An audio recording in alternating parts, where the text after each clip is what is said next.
Welcome back to Local to Global here on Spike Powerdriver Wrestling. My name is Anders, and today we have got some brand new debuts at the top end of the card. It looks like the WCW champion will be making his debut on Spike Powerdriver in just a few days. But before we get to that show, we've got our first Unleashed TV taping of the month. And then we're going to be building towards our pay-per-view Doomsday. If you're new here to the channel and the series, make sure you are subscribed. About half of you who are watching have hit that subscribe button. The rest of you need to pull your ideas out of your backside and hit subscribe. That doesn't make any sense, but do it. Like the video. Watch the rest of the playlist. Go check out the Patreon as well. Loads of great people over on the Patreon who support the channel over there. All of your names will appear at the end of the video, and I am forever thankful for your support. So without any further ado, let's go into tonight's first episode of Unleashed. It's May of 1998. Local to Global started in January of 1992, and this is our current championship situation. The Powerdriver Grand Prix finally concluded at the high voltage pay-per-view at the end of the last episode. It was won by Ricky Steamboat. He's got himself a shot at the world title, but we'll talk about that during the next show. The King of Combat is our November Battle Royal event. It's basically a bit like the Royal Rumble, but there's only only 10 people in it. Winner gets the title shot there as well. That will happen in November. Obviously, past winners include Raven, Funk, Malenko, Van Dam, even Rocky King. I can even remember who he is. World Heavyweight Champion is Raven. He's a 3-time champion. He's held it now for 126 days. And, well, he's not really done much with it because he's been embroiled in the Powerdriver Grand Prix. He defeated Mark Merrow back in January and has previously held the title for 427 days, which is the record for that championship. Our Junior Heavyweight Championship is now held by Steven Regal. He won it at high voltage, defeating Perry Saturn. Yes, both men are 220 pounds, so they are junior heavyweights technically.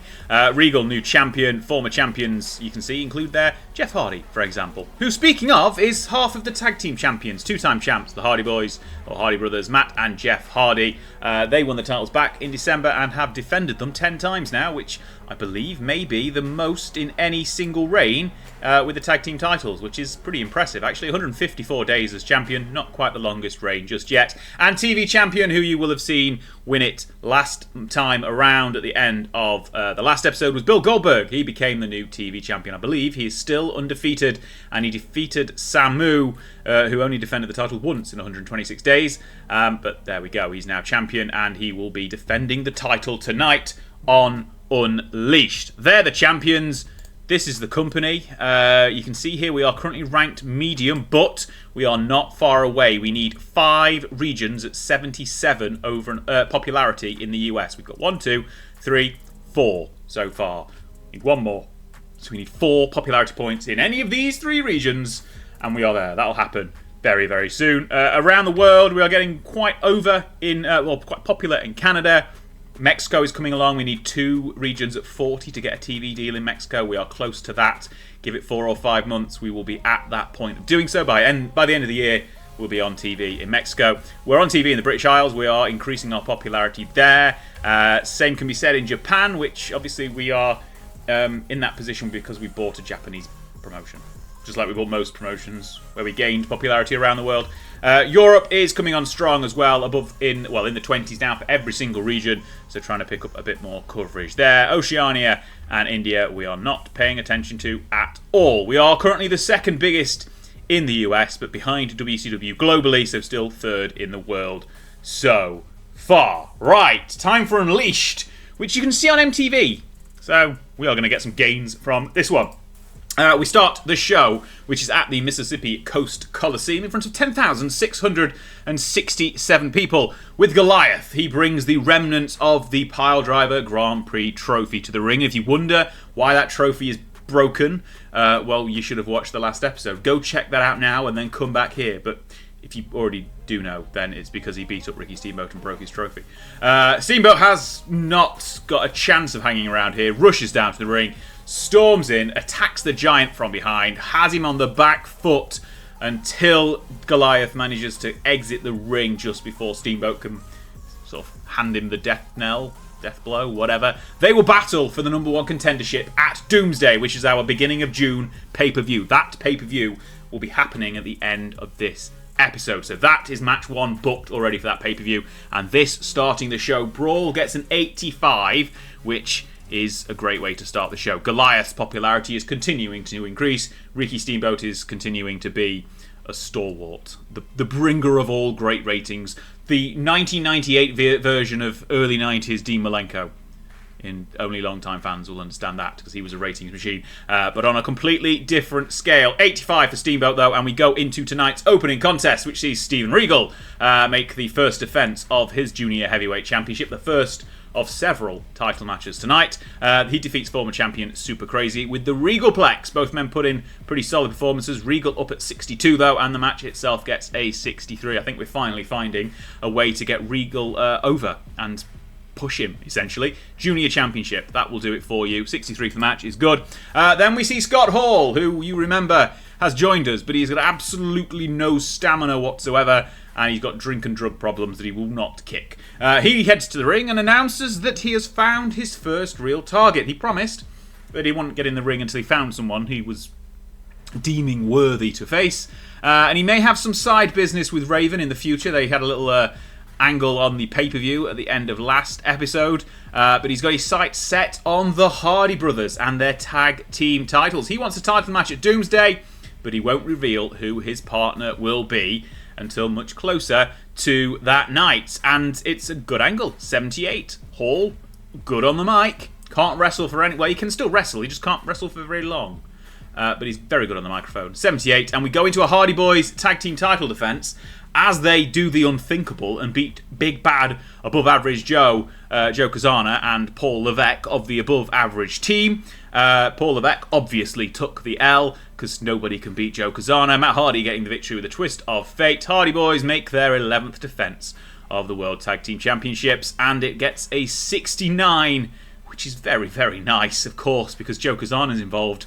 And that's a great rating for the tag team title defence. And we move on from here to another championship match as Bill Goldberg defends his newly won SPW World Television Championship against the Kid, who is knackered.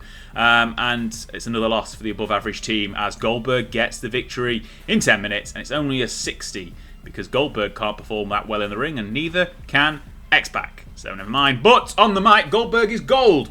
And he retains the TV title and gets a microphone afterwards. He demands more competition and wants to know who is next for the TV champion. Of course, Goldberg continues to run rampant through the company. Still undefeated, I believe, as kind of getting a similar sort of push as Goliath. So not quite on the same scale, but he has not lost yet.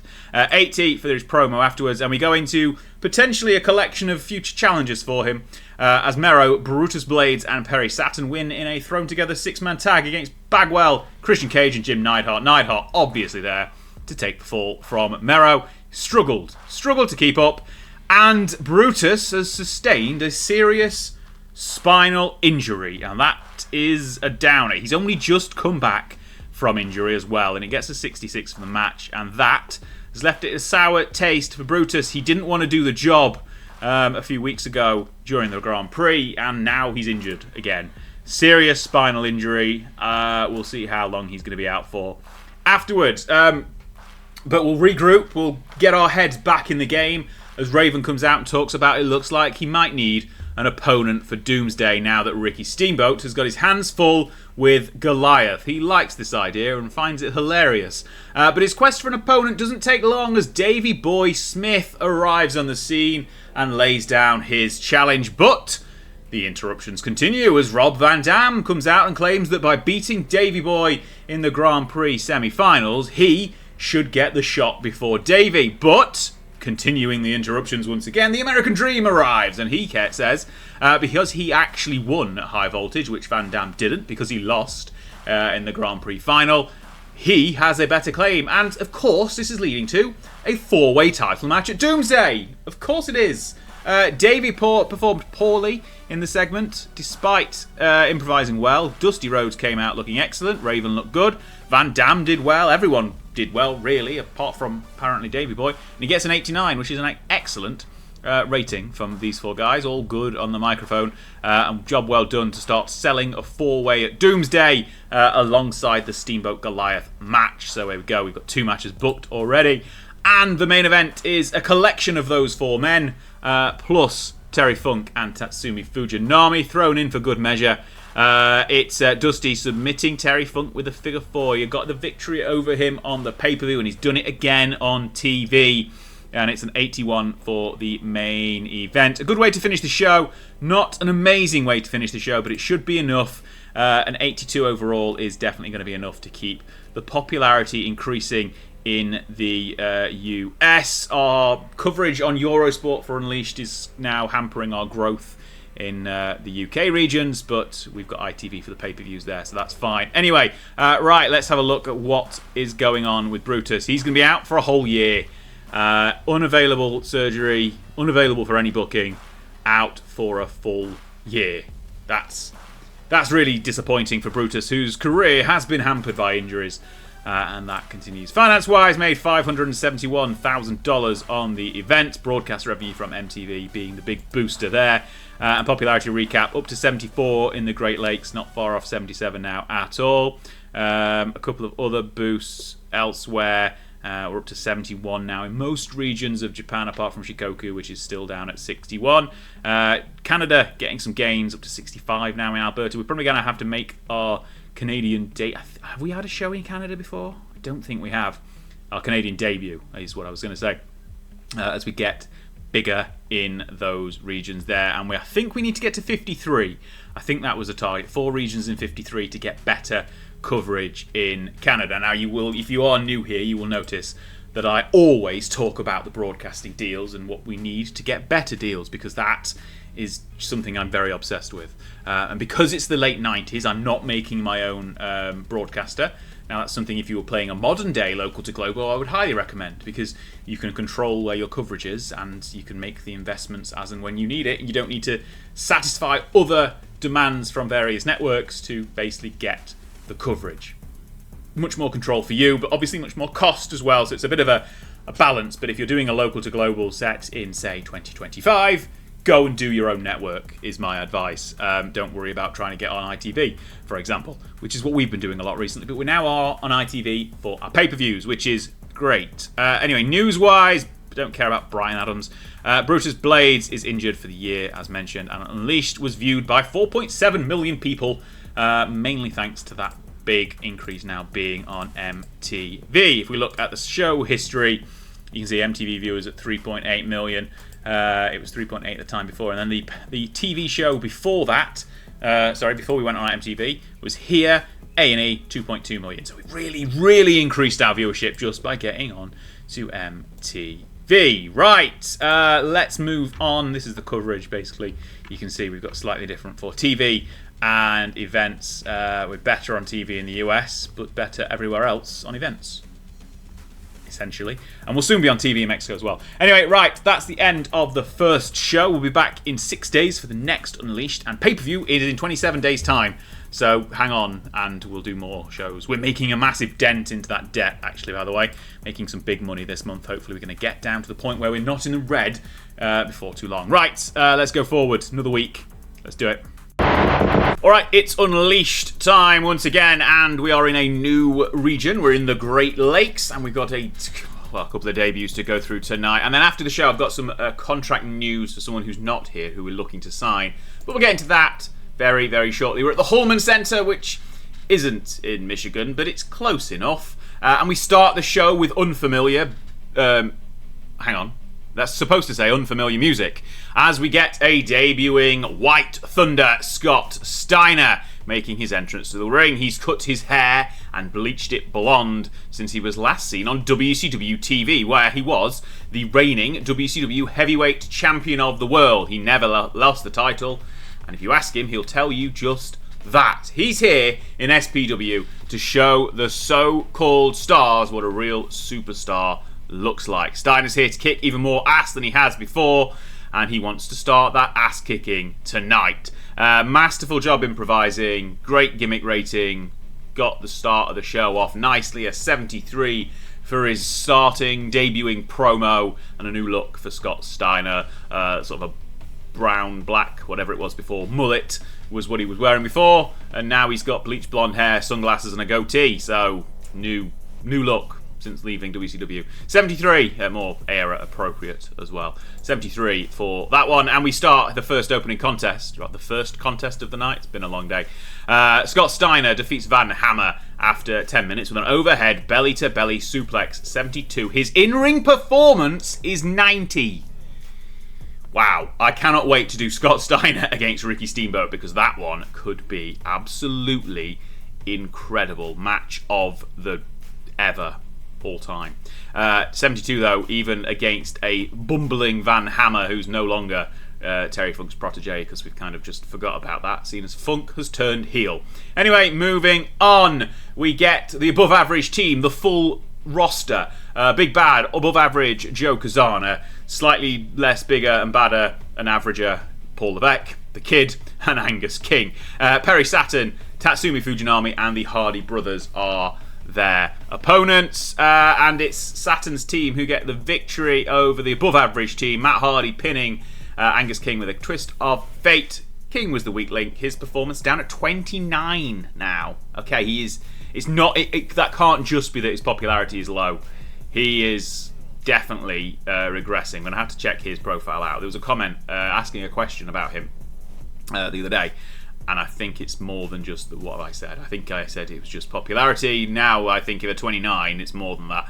But everywhere else is okay. Jeff Hardy at 63, Matt at 51, Perry at 60. That side of the ledger, all good. 61 overall for the match. Moving forward, Ricky Steamboat's here, and he's aware that taking on Goliath is an absolutely monumental task, but he's fed up with the giant throwing his weight around. The Dragon reiterates that professional wrestling isn't all about size, and Steamboat has the technique and experience to out-wrestle any man, and that includes giants. Not only will Steamboat out-wrestle Goliath, he's also going to kick his ass for destroying his beautiful trophy and interfering in the Dragon's business. 81 promo from Steamboat, could have been a little bit better, which is a shame, but he still did very well. Moving forward, hoping for a better angle there. But we get a four-way junior division match, and it's a bit of a dud. Super Delphine. Oh, no one was over enough to not get the penalty here. I thought Brian Lawler was more than important, but never mind. Delphine beats Lawler, Super Crazy, and Jamie Dundee in a four-way. 6 minutes. Delphine clutch.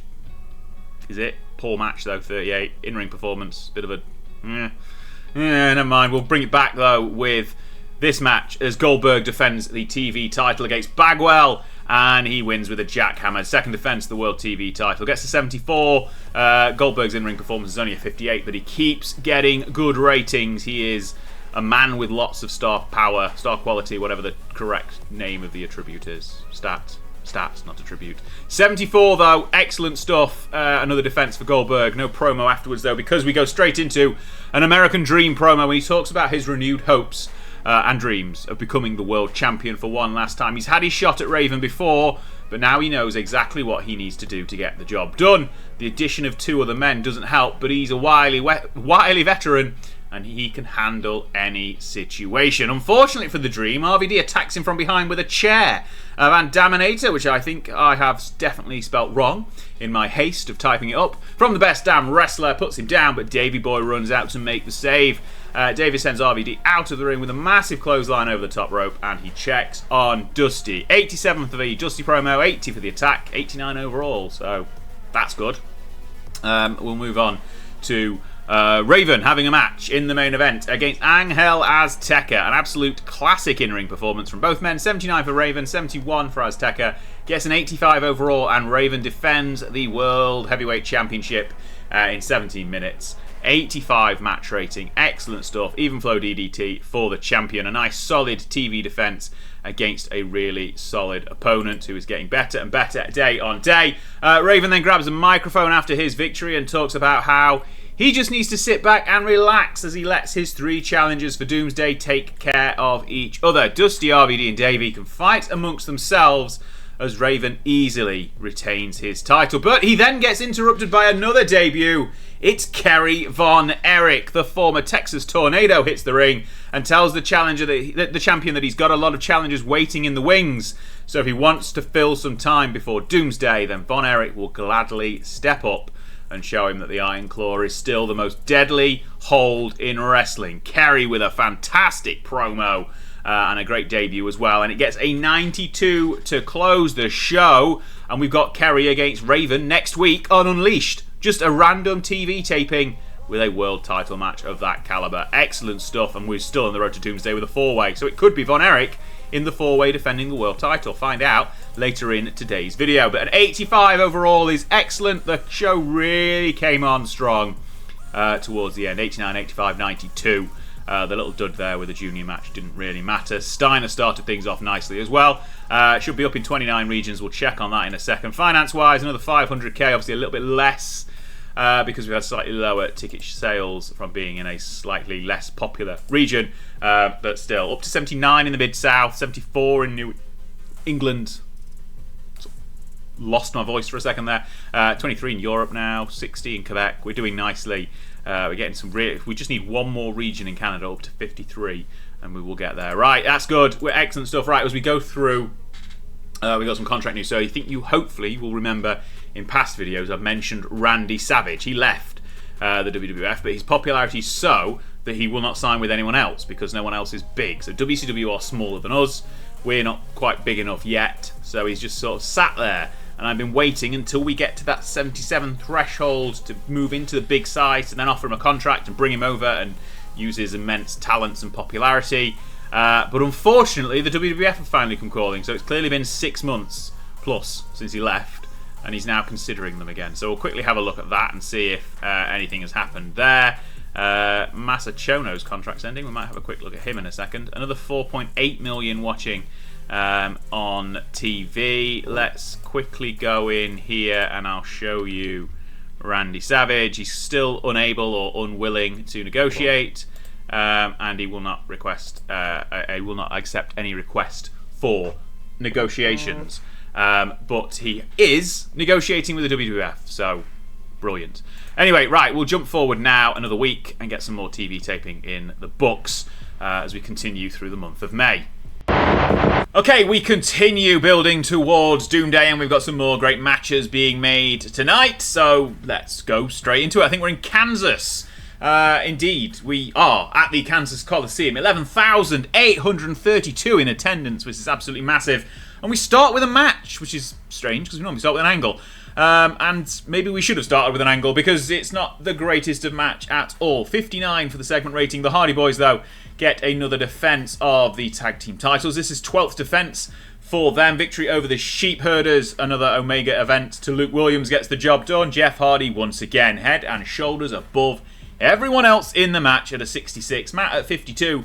He just doesn't see, he gets the win all the time, but he just does not seem to get over as much as his brother. We can check that out at the end of the show. Anyway, but 59, not too bad at a start, but that's disappointing as well. That's really disappointing. A Scott Hall promo as he heads to the ring, only gets a 55. He lets the Hardys celebrate, and then it tells them that it's great that they are getting victories, but at Doomsday, none of it will matter. Hall and his mystery partner have already got the Hardys beat. It's just a matter of time before they collect the tag team titles. Now, who will be Scott Hall's tag team partner at Doomsday? Well, we'll find out. Well, not now, because his contract hasn't started yet. Shush. 55, not amazing. We need to kick that up. Again, we don't know. Goldberg only gets a 57. Crowd still simmering. Not into it as much as normal. Hopefully it will turn around towards the end of the show. But Goldberg defeats Bruiser Mastino, not Kane. That one. The one who tag teams with PN News. Jack Hammer in 7 minutes. Goldberg easily wins this one. 57, not the best, though. Gets a 59 for his in-ring performance. And last time out, the match rating was a lot higher. So that's a shame. Another victory for Goldberg, though. He continues rolling with his TV title. And then we start really turning things up a little bit as Mark Mero takes on Coquina Maximus. But Mero attempting to get his win back after the Power Driver Grand Prix, where he lost to Coquina in the group phase.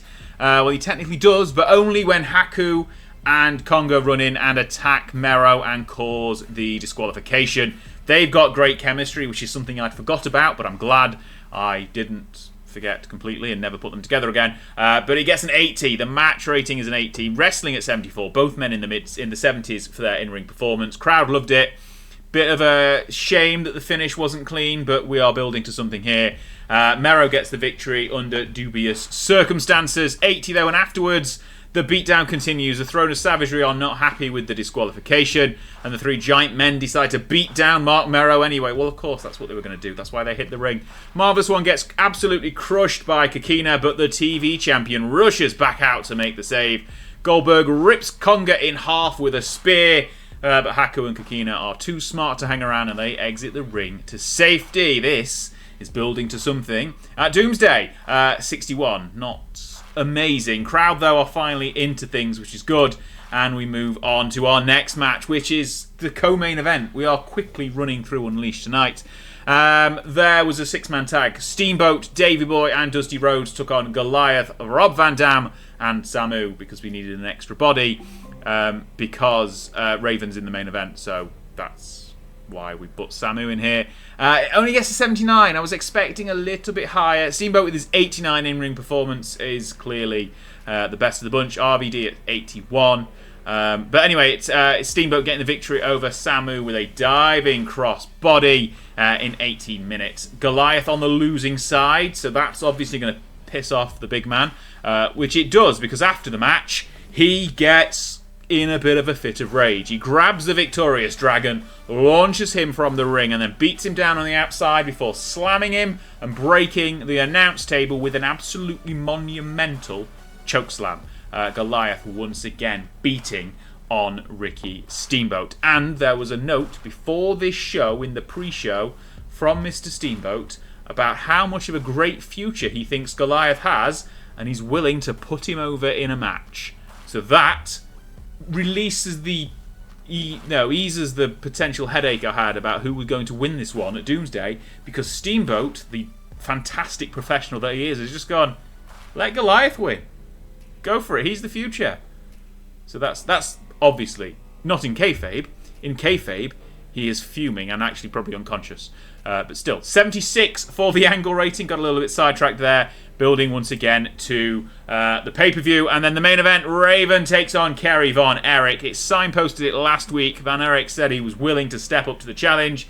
He's only got a 61 for his in-ring performance compared to Raven's 80. But for someone who actually died in the real world several years before this, it's good to see him still going. Raven makes defense number 5 of his world title. He's getting some TV defenses in before the 4-way, and he gets the victory. Even flow DDT, clean match, good match, 82 for the segment. But it's not done there, because Scott Steiner hits the ring after the main event. He gets in Raven's face, but his target is clearly Kerry Von Erich. White Thunder puts the boots into Von Erich before launching him around the ring with a series of suplexes and talking about doing it all over again at Doomsday. Looks like we've got another match booked. The two debuts from this month are going to face each other on pay-per-view. 81 to close the show, gives us an 81 overall, which is not bad, not amazing though. Should be enough to keep ticking over the popularity gains. Nothing was amazing, nothing was bad, it was all good. Well, the last half of the card was good, the first half of the card was average, but still alright. Financially wise, $616,000 of profit, which is really, really good. Popularity recap, nothing really gained in the US now. We are at the cap we can reach for the month. Still getting a few little gains in UK and Europe, and still going up in Canada as well, edging ever closer to that target of 53 for British Columbia, which we're going to hit in a few months, and then hopefully we'll be in a position where we can get a better broadcasting deal. I've been kind of looking at NBC, for example, for when the MTV deal is up, to move on to in US and Canada. So we'll cover, well, when we get to the point where we can get that sort of deal, we'll have a look at what we can do there. We might have to have a little placeholder in for the Canadian coverage in the meantime. But we wanted to check out a few bits of things, a few threads that have been going on throughout the episode. So I mentioned earlier Angus King. Now I did check him out. Let's just go through that. Okay, 4 point, a little bit lower TV rating this time, but never mind. Right, we wanted to check out Angus King first off. His skills, if we look at the tracking progress, have not regressed at all. They are flat. So it must be his popularity and his momentum that are causing his poor in-ring performance, because everything else on this everything's fine. Like he's not regressing as a performer. He's just not very over anymore. So it's not working. Right, let's check out a few people's popularity. So we'll go to Jeff Hardy first. He has got some really good popularity in the mid-60s everywhere. 75 in Tri-State, a legacy of when we had the Tri-State shows a long time ago when he first joined the company. Matt Hardy, though, obviously Jeff's still only 20. Matt Hardy is just still struggling in the 40s for some reason. Even though he gets the victory every single time he gets the victory, he just does not. He can't get over. He's just sort of flattened out in the 40s. Like, there's not much progression there at all. But never mind. Jeff Hardy, on the other hand, still going. I mean, he's obviously got a little bit more over, but he's just better in terms of his popularity, which is a shame, but still, it's fine. I mean, Christian Cage is up there with Jeff Hardy as well. He's just not got a tag partner anymore, so we're kind of floundering a little bit with him. Goldberg, let's check out his popularity. Yep, he's in the 60s now as well. That is a solid Goldberg push. I think I'm going to have it so it's all on screen at once. I can't. But back in July when he started, he was in 7, got to 20s in August, September, 30s in October, 40s by December, 50s by May, as we kind of slowed his push over the winter months, kind of as we started pushing Goliath a little bit more. But he's into his own now. He's into the 60s now as TV champion. So that's really good. Speaking of Goliath, he's in the 60s as well. He has been a good growth. So we started pushing him in December, well, November into December. Quickly went from 20 to 40, up to 60 a few months later. Now he's in the mid-60s as well. He's in the position now where someone like Ricky Steamboat is going, yeah, I'll job to him. Why not? Anyone else you want to check in on? So Kerry Von Erich comes in again, high 60s. Scott Steiner, wherever he is, he's in the 70s, nearly 80s as well. I think he might be close to being second most over in the company. Van Dam's at 72. Raven's more over than him as well, actually. So there's that. And then let's have a look at Dusty. Dusty's up there in the high 70s as well. In fact, let's just do a min popularity of 75 in the US. And let's have a look at that. So we've got Dusty at 76, 77. Mark Merrow is still surprisingly up there. Raven's just into the 80s. Steamboat's in the 80s. And Steiner's not far out as well. If we drop that down to, say, 70, does that include RVD? Yes, it does. And Davey Boy as well in the low 70s. Yeah, okay, right. That's a bit of a refresh. Some notes on the likes of Randy Savage. He's gone back to the WWF for another 18 months, which is really annoying because that popularity there would have been phenomenally good to have. If we quickly make this a list of people to hire, and this is everyone with 70 popularity or above in the US, there is no one now. If we drop that down to 60, there are possibly a couple. Andre has left us, by the way. His contract ended yesterday, so it's a shame that he's gone, but we kind of had used all of him. We were going to use, not interested in Gilbert. He's Booker anyway, AWF. Coco Beware has somehow managed to collect the Intercontinental Championship. Yep, not sure either. Michael Hayes, Mil Mascaris doesn't want to join us. Paul Diamond is somehow over so much. And there's Sergeant Slaughter as well. He's still ECW, which is bizarre. Quick check-in on WCW. Have they crowned a new champion yet? No, they haven't. So there's Steiner. He vacated the title when he left, and it's been vacant for the last 13 days. 13 days, can't count. 17 days since the last defense. So he defended it literally 4 days before he left. Anyway, Cruiserweight champ still Mr. JL. We might as well do this whilst we're here. Rick Martel, US champ. Tag champs, Arn and Larry. And TV champs, Scott Putski. Putski's a new champion. I don't think anything else has changed since the last time we had a quick look. We may as well check out the WWF whilst we are here. Papa Shango has recently won the European title. Not sure if that had already happened. Hitman had already won it at WrestleMania over Hogan. There is the new Intercontinental Champion, Coco Beware. Obviously, the Bulldog was champion before he left to join us. He never lost the title. King of the Ring has not been won yet. That's coming up soon. And the tag champs are Bossman and DDP still as well. Let's check out ECW, even though they are nowhere near good enough to be mentioned anymore. ECW champion is the Sandman for the 4th time. Tag champs are Super Destroyer 1 and David Power. And the TV champs, Max Thrasher. So they are in a situation that is not that great. Shame. Okay, right. We're brilliant. Look at us. Aren't we great? Still in loads of debt, though, which is annoying. Okay, we'll go forward another week. We've got one more Unleashed, and then it's going to be the go-home show and the pay-per-view in 2 weeks' time. We will see you there. Okay then, it's the 29th of May and we're in the Castle Coliseum in the Mid-Atlantic for our next Unleashed show. We've got the massive 8-man tag main event and lots of build for Doomsday, which is just 1 week's time. So we've got the go-home show and the pay-per-view next week. So let's get straight into things tonight. 10,052 people in attendance. And we start with a fantastic promo from Kerry Von Erich. He's fuming after he got assaulted by Steiner last week after being unsuccessful in his challenge to Raven's world title. And he makes their match at Doomsday official and tells White Thunder, yes, we are going with White Thunder for Scott Steiner right now, that it doesn't matter how big and strong he is, once the Iron Claw is locked in, it will be over.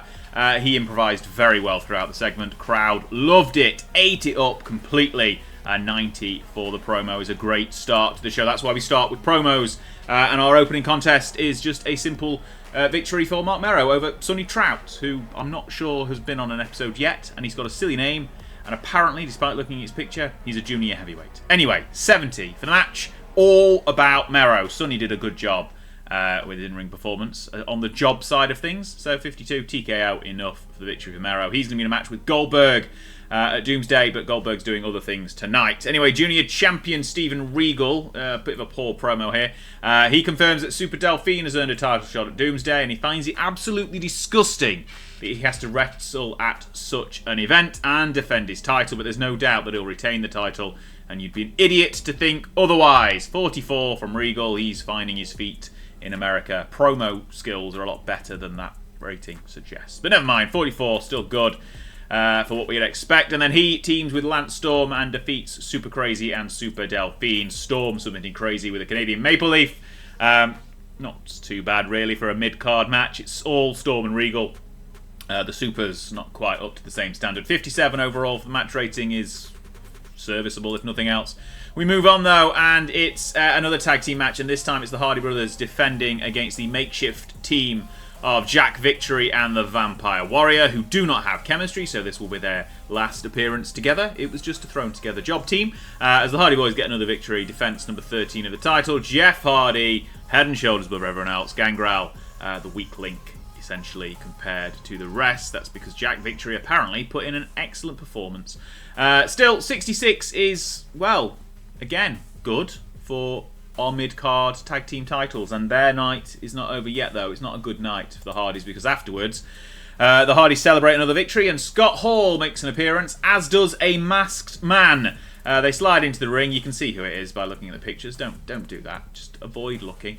Hall distracts the champions and Jeff is dropped on his head with a DDT. Jake Roberts, the snake in the grass, removes his mask and joins in on a beatdown on Matt Hardy. Hall and Roberts pick up the tag belts after wiping the floor with the Hardy Brothers, and they signal that they will officially take the titles next week at Doomsday. Jake Roberts is Scott Hall's mystery partner. His contract has finally started. He's left WCW again. He has no stamina either, but between them they can just about handle a tag team match, hopefully. We get a 76 though on Jake's debut. Excellent. I'm going to have him cut a nice promo next week, because I'm excited to see what rating he can get for a promo. But there we go, 76. Good stuff there. And then we get Goldberg in a match against Conga, the Barbarian, and obviously Goldberg gets the victory. Defense number 4 of the world title. And there we go, 67. Not bad at all for an 8-minute squash from Goldberg. We move on to a Ricky Steamboat promo, and this one could have actually is surprisingly not as good as I would have expected. 81. But he's fed up with Goliath. Goliath, not Goliath.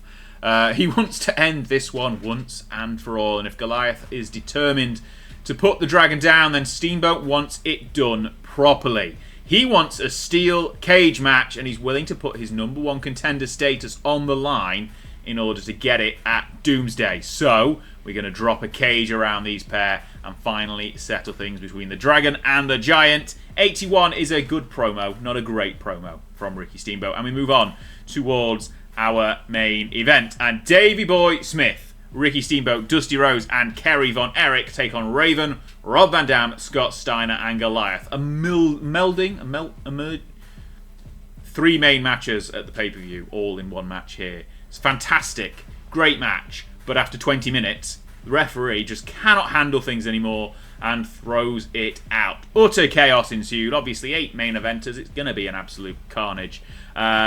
In-ring performances, you can see, obviously, Steamboat not quite at 90, at 89, and he's not even the best one. Scott Steiner drops a 90 for this match. Scott Steiner is going to be a star in this company. Excellent stuff. Raven and RVD in the low 80s. Everyone else in the... Oh, sorry, Davey in the 78s. 78s? High 70s. Goliath, Kerry, and Dusty in the mid-60s. 81 overall is... I mean, to say it's a sports entertainment finish, it's not bad. I'll take that. 81. Should give us an 81 overall. 82 overall, so can't complain about that. More growth, but... we're probably hitting the ceiling for the month now, given we are so far into it. Revenue, another 600k roughly on the night. Not bad. Popularity, it's Canada, it's Europe. We're getting to a couple of regions now. We've still not unlocked any extra broadcasting deals that we can use for our events in Europe just yet. And we're doing well in Canada, ticking everything up nicely. Obviously, 53 is the target. I mentioned that a few times during this video, but 53 is the target for British Columbia. And I'm also kind of looking, I think I also mentioned, at NBC, which has huge coverage across the whole of the US and Canada, but we're not quite at that point yet. That's the end of May. We've got one more TV show to get through. That's Unleashed. And then we've got Doomsday on pay-per-view, which is lining up to be an absolute barn burner of a night. We've got Steiner, Von Erich, Steamboat Goliath in a cage. I need to make sure I've actually set that as a cage match. And then the 4-way for the world title. Raven, Dusty, RVD, and Davey Boy. Who's going to win? Who's going to be number one contender? What is Scott Steiner going to do when he makes Kerry Von Erich squeal from suplexing him too much? Find out in a few seconds as we get to Doomsday. We will quickly go through any news here. There's not. Another 4.8 million just under for the TV rating. Wonderful stuff. Anything to note? Probably not between shows. 6 days left. Finance for the month. We're going to obviously pay a whacking amount of tax on here. So that'll bring us down hopefully to about the 2 million mark. Obviously worker costs are continuing to grow. But if we can get this, we need to get this debt under control, because apparently, if you look at our backstage, the financial position of the company is a huge concern. I don't think it is, but that's just me. Right, we'll move forward to Doomsday. Well, the last TV taping and Doomsday, and we'll be back in that amount of time. Well, no, it'll take a second, and I'll stop talking, and then it'll happen. Okay, it's pay-per-view night, but before we get into that, the court case finally came in, and there was no news article about it or anything, no news item, no email. We basically just got a 5.5 million fine for not fulfilling our A&E contract. So if you remember back a few months ago when we well, not even a few months ago now, a long time ago, when we ended the A&E events contract, we hadn't fulfilled the minimum number of events that they wanted, so that ended, and we said we'd have some fines about it, and we have now 5.5 million. So all of the hard work we were doing to wipe away that debt, well, it's been undone. So excellent. That's an extra 26 million near enough over the course of the last 6 months that we've spent that we probably ought to have not spent. The financial position beside that would have been fantastic, but never mind. Here we are, 8.5 million in debt.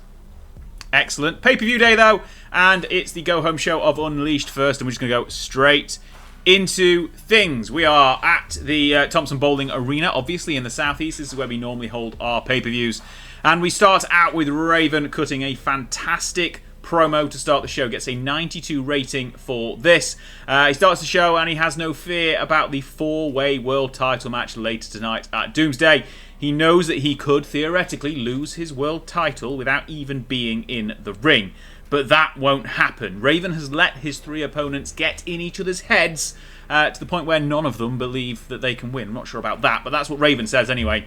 And the champion knows that he will win. That is the difference. And that is an excellent promo to start things out. 92, great stuff. We move into our opening contest, which is a classic if you're from Texas at the very least. Well, anywhere in the world, really.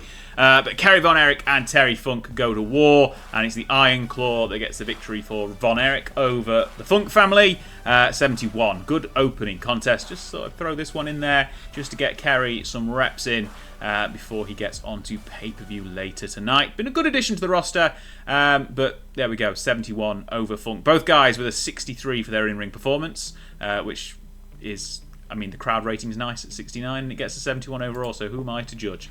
We move on to a slightly lesser match, but still not too bad, actually, is big, bad, above-average Joe Kazana, who, actually, I forgot to mention, I asked him if he would like to improve his physique, and he said yes. So he's going to get bulky, and bigger, and better, and maybe even ripped. Who knows? But that's going to happen over the next few months. I will let you know when that does happen and show you if it has any impact on his stats. Anyway, he teams up with Paul Levesque, part of the above-average team, and they defeat Stevie Ray, whose tag team partner left us a long time ago. Booker T, he's in WCW now, floundering. And the Patriot, whose tag team partner was never here. 61. Patriot let us down, and he will not be renewing his contract. That's for sure. Joe Kazana was head and shoulders above everyone else. Yeah, he was. You're damn right he was, because he's above average. 61, moving on. Bit of a mixed bag of a promo next. I included the Hardys here, and probably shouldn't have done, but never mind. Tonight's main event sees a real dream team forming. Dusty Rhodes, Ricky Steamboat, Davey Boy Smith, and the Hardy Brothers all talk about tonight's main event there in 10-man tag action. And they all need the momentum heading into Doomsday later tonight. All 5 men, can't count. They're determined to work together for the greater good. There's no egos in this team, and they'll all join together to get the victory on Unleashed against their collective enemies. Let's go, babyface team, yeah! The Hardys really struggled. Underperformed, underwhelming, not very well without script, struggled without script, got a 69. Dusty Steamboat did well. Quite enough to pull everyone else up, but never mind, it's fine. We'll move on. Bill Goldberg was in action next against Haku, and this one's a little bit disappointing. It's his 5th defense of the TV title, though. Steamrolls his way through Haku, who is possibly the weakest member in terms of in-ring now, anyway. I'm not going to say that to his face, obviously, of the Throne of Savage. Obviously, Kakina's come on great. Samu's been excellent. Konga did better against Goldberg last week, but still. I think he did anyway. 62, not too bad. We can move on from that. Scott Steiner cuts a promo, and apparently it didn't do that great. I'm sure last time he cut a promo it was excellent, and this is only a 65. Oh well. He claims to be the uncrowned champion of the world. He never lost his title, and if the caliber of opposition is Kerry Von Erich, then nobody will ever beat him here either. There's a storm coming, and it ain't a tornado, it's white thunder. And the Iron Claw won't work against this genetic freak. And once he's bored of throwing Von Erich around, he's coming for the world title. The vultures are circling around Raven. Not sure how that works, but let's go with it. 65. And then he decides to put in a great performance against Perry Saturn. Wins with the Steiner screwdriver. Saturn put in a 66. Steiner with an 87. 83 overall. Wrestling rating of just a 77. Crowd down at 67. Not sure what that's all about. We've got a creative idea to use for Steiner, which we're going to use between shows, because I forgot to use it beforehand. 83 is not bad. Then we get a Jake Roberts promo, which is only an 82. I was expecting this to be higher as well. He comes to the ring and talks in riddles about how he is truly evil incarnate, and now that he is here, things will be changing significantly. The Snake is partnering up with Scott Hall to begin ridding Spark Power Driver Wrestling of anything and everything that he sees fit, and capturing all the power and gold along the way. The first port of call is the Young Hardy Brothers, and unfortunately they find themselves deep inside the Snake Pit, and they will be the first sacrifice. Not sure where I'm heading with this, but it's Jake, so he's going to talk in riddles, and it's going to be good. 82, not bad. Main event time is only a 76, and I blame Matt Hardy for this. That's all I'll say. He got a 57, everyone else higher than that. But a 10-man tag, Raven, RVD, Goliath, Scott Hall and Jake Roberts, who, let's have a look at their in-ring performance actually. 65, Jake 77. Okay, so yeah, it's all Matt Hardy.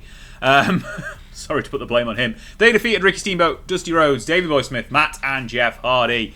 Goliath pinning Matt after a chokeslam. Ricky Steamboat with head and shoulders above everyone else at 89. Match only got a 76, which is really disappointing, but never mind. It's a change, because normally what happens is the pre-show Unleashed is normally better than the pay-per-view, and that's not going to happen this week. We'll close it there. It gets a 78, which is a shame, but we do not lose popularity anyway. It's just we don't gain it in as many places as we probably would have done.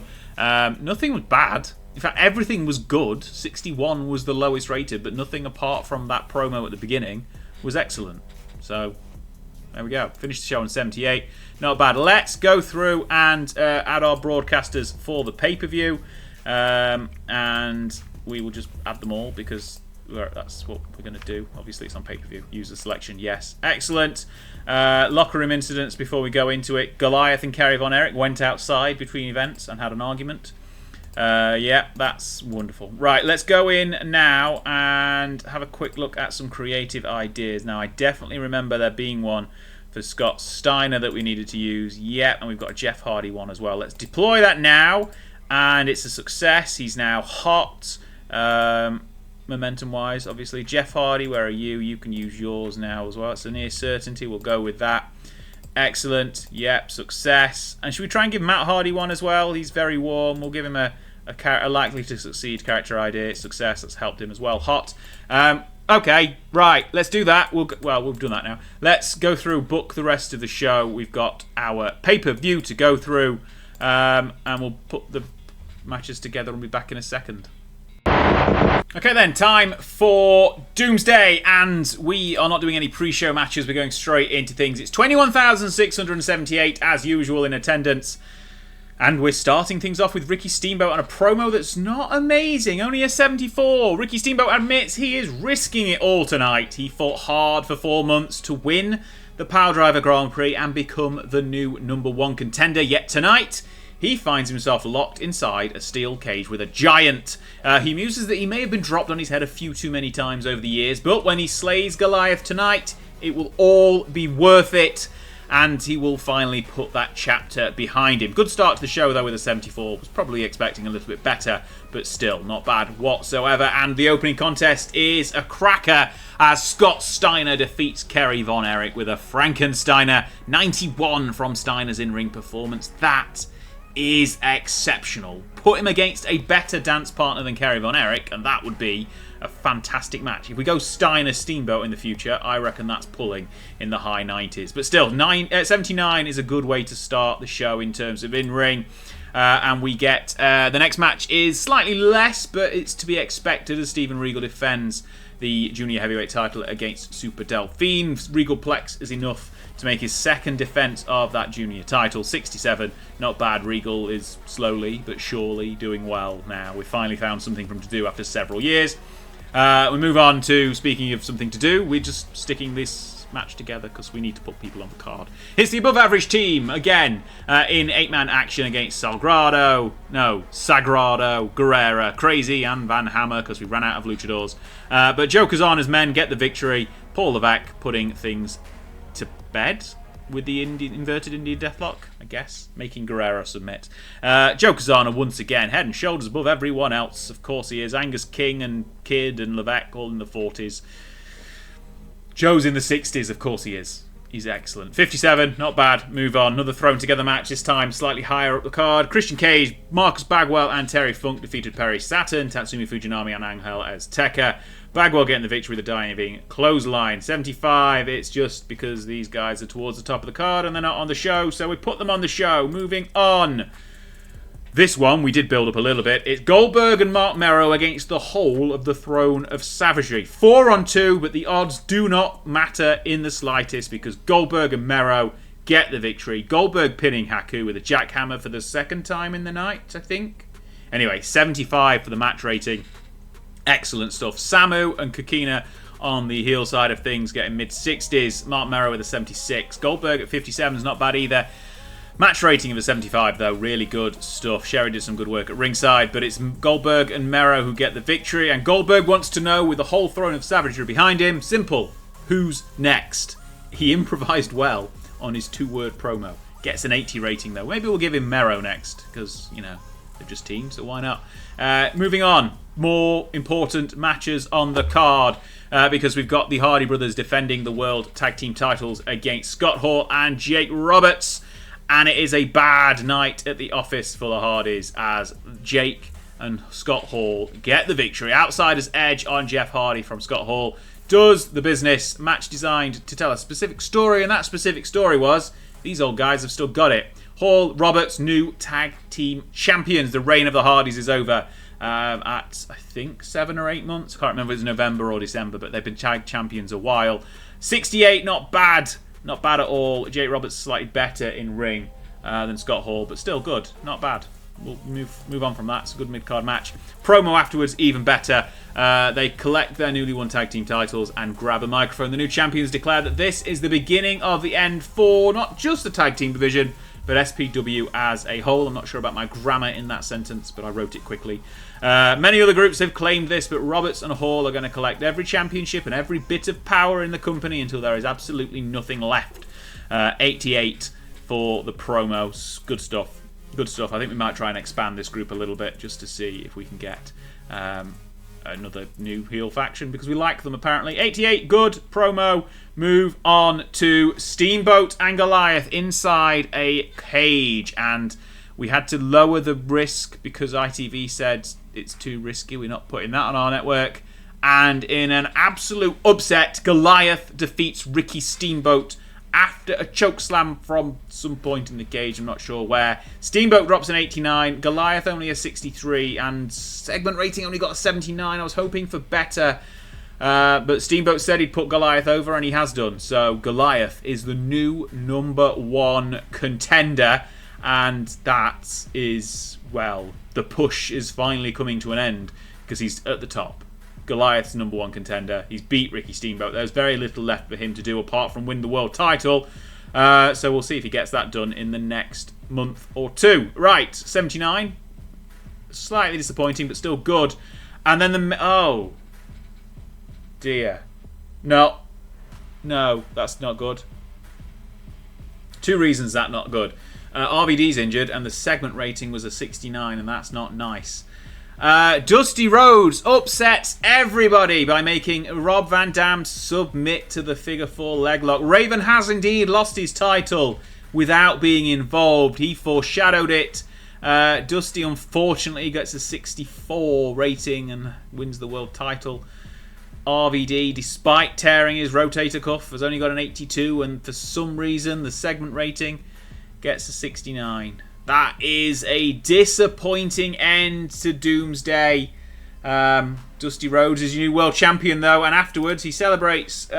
He's torn right okay for cuff. He celebrates with his championship, but not for very long, because Goliath is in the ring, and the new #1 contender makes light work of the champion. Huge chokeslam from Goliath leaves Dusty motionless in the ring, and Goliath stands tall with the world title draped over his shoulder. 71. We are not going to get a great rating from this one. It only gets a 72. We've lost popularity in 8 regions, only gained it in 10. And really, that's not good. Literally, the last 2 segments were such a letdown. Wow. Should have gone with Steiner and Von Erich in the main event. That's what we should have done. Or Goliath Steamboat. I thought Goliath Steamboat was going to be the weaker of the 2 main event matches, so that's why we put it on first. But never mind. Should have gone with a cage match to finish the show. We'll live and learn. 72 is not the best at all. We're not even bother addressing the locker room. Injury review. Rob Van Dam's going to be out for, 9 months. He'll only be able to work angles, but he's out for 9 months. So that's surgery's going to be available. We'll have to look how much surgery's going to work out on that. Finance-wise, we made a load of money on it, but that's a real disappointing show. Really disappointing. Recap, we've dropped in a few regions as well. Actually dropped down a couple of points here, 73 and 78 for the Mid-South. We'll work on that as we go through. Europe's improved nicely in the regions we get coverage in. Well, in fact, about every region because of the TV taping as well. UK's gone up in a few regions. Yeah, that's a shame. We'll come back from it. We'll bounce back. It's just one show. It's fine. We won't go into it in 2. We won't dwell too much. But that, what a downer. So Dusty Rhodes is the world champion. Don't worry, it won't last for long. You can see where this is heading. He's going to be a transitional champion, of course. We're going to go. Let's be honest. We're probably going to go Dusty to Goliath, and then to Steamboat, and then probably Steiner. How long that takes to get through those 4, we're not sure, but we're in 1998, so it's Attitude Era almost. So, well, it is technically, but not anywhere else. So, quick title reigns may be the new norm. Anyway, Dusty is your new world champion. Raven lost the title without losing the match. RVD's out for 9 months. We're going to check whether the surgery can be done on him as well. We've got some broadcasting deals ending, which is fine. Goldberg thinks that Van Hammer's a waste of time. Bagwell thinks that Sable sells like crap. I mean, she doesn't sell. RVD's out for around a year. We're going to have to check that, whether we can do anything on that. Samu thinks that El Sagrado is going to be a star. Doomsday's gone up in importance. Pay-per-view buys 900,000, 1.87. Doomsday then also was seen in another 1.2 million homes. And on TV, 4.6 million. It's disappointing. Wow, okay. What a way to end the episode. Let's quickly go to where's medical? Why can't I find medical? Medical anywhere. Where is it? Hello? My eyes are failing me. This happens every time. Do we go to absences? Absences. There. Yes. Okay, we can click low risk. So he's out for 273 days. We do the surgery. We will see. Surgical success. Back much sooner. Down to 68 days. Wow, that is good surgery. Okay, he's back this summer. Excellent. No worries. 3 months. 2 months, in fact. We can handle that. Okay, excellent. Right, a quick recap before we go. World champion is now Dusty Rhodes. Look at that. Excellent stuff. He's just not going to be champion for long, don't worry. World champion Dusty. Junior champion Steven Regal again. He's had 2 defenses now. Been champion for 36 days. World tag champs are Scott Hall and Jake Roberts. We have cleared everything out and started afresh. It was 182 days for the Hardys title reign, which was the longest in a long time, actually, since 95 into 96 when it was the Eliminators. And Goldberg is still world TV champion again. 36 days for him. There's 2. Wow. We've all 4 champions have been pretty much won in the last month. Right, let's go and have a quick look at a few things whilst we're here. Goldberg's popularity, something we need to keep track of, 64 now. I did also want to check Steven Regal's. He's slowly getting progress. Yeah, so since we started pushing him properly, he started getting a little bit better, which is good. We wanted to make sure Raven's not lost too much. Steamboat, he's down to 77 now. We're going to have to build him back up. Goliath, up into the 70s. Another big boost from that victory over Steamboat, of course. And then where's Dusty? So Dusty and Goliath will be our main event for the next pay-per-view. Speaking of which, we have got Immortals on the 3rd of July. That's the next pay-per-view. That'll be in the next episode. We'll go through, obviously, TV tapings between now and then. We've got 1, 2, 3, and then the Go Home show and Immortals. So there's 4 TVs, a slightly shorter month is June. So that will be where we are in the next episode, in episode 41, I think, which is ridiculous. Right, thank you so much for watching. Remember to subscribe if you aren't already. Check out the Patreon link in the description down below. Patreon members, your names will be on screen in a second. Thank you so much for your support.